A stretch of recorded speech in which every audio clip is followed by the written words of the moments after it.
Je suis venu avec beaucoup de plaisir retrouver ce rendez-vous qui doit être à peu près mon 10e, je pense, à la fois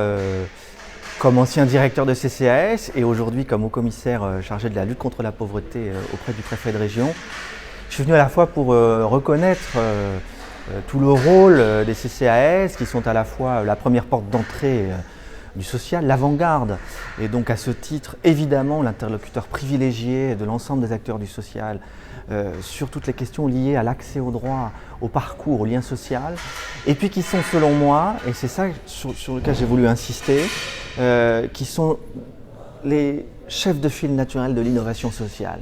Parce qu'à la différence d'autres institutions qui ont des compétences légales et réglementaires extrêmement précises, ça n'est pas le cas des CCAS qui ont très peu de compétences textuelles.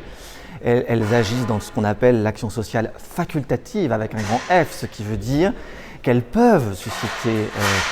l'innovation, l'imagination, la créativité. Je crois beaucoup aux unions départementales de CCAS avec des moyens dédiés parce que c'est cette mise en réseau qui fera la force de ce réseau qui parfois peut être tellement disséminé qu'il n'a pas la place qu'il faut dans la gouvernance des politiques de solidarité. Et puis, je crois encore une fois que les CCAS sont bien placés pour faire le pas de côté qu'il faut aujourd'hui pour au fond, changer de méthode pour faire bouger les lignes. Et donc ça veut dire mobiliser d'autres acteurs, bien évidemment les acteurs traditionnels du champ social, mais aussi les entreprises, les citoyens eux-mêmes, le tissu associatif, parce qu'on voit bien que la cause de la lutte contre la pauvreté ne peut pas être la cause d'une minorité, mais est forcément l'affaire de tous. Et puis parce que, encore une fois, je suis convaincu qu'on n'a pas tout essayé pour prévenir et lutter contre la pauvreté.